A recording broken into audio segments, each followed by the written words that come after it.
lì a inventarsi terzini di ruolo per le ormai note assenze dei difensori Piero Pira squalificato, Tonino Caria, Marco Muroni infortunato. Dicevamo, la difesa nonostante questi inconvenienti subisce pochissime reti, a dimostrazione evidentemente che oltre alla bravura del mister Lelli c'è anche una bravura del centrocampo tresnuraghese che riesce a fare il filtro, riesce a proteggere il reparto difensivo in maniera ottima. La quinta miglior difesa quindi quella del Tresnuraghes a conclusione del girone di andata, una sola sconfitta in casa, 2 vittorie esterne a Orosei e a Bolottana e 2 vittorie interne tra le mura amiche.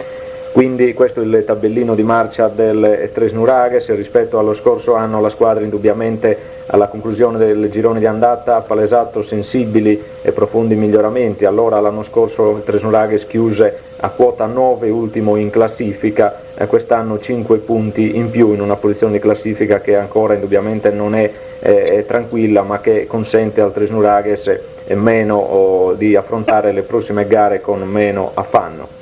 Prossime gare che vedono il Tresnuraghes atteso da un severo impegno domenica prossima tra le mura amiche proprio con la capolista Atletico. Il Tresnuraghes potrebbe tirare fuori e sicuramente tirerà fuori una prova di orgoglio, una grande prova, perché di fronte alle squadre quotate riesce sempre a esprimersi al meglio. In conclusione, per quanto riguarda i migliori in campo, logicamente da elogiare tutta la squadra, ma al di sopra di tutti Mariano De Murtas. Ancora una volta l'ex macomerese si è dimostrato il vero faro, la vera guida di questa squadra. Ottima la sua prestazione.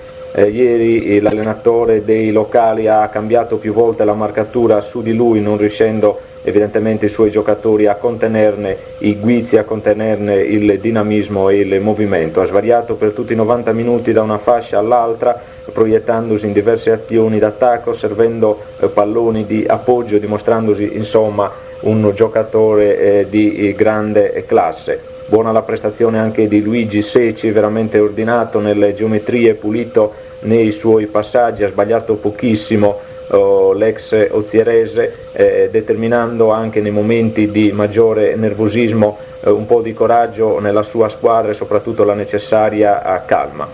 Buona anche la prestazione del libero Tonio Ledda, pulito ed elegante come sempre nei disimpegni.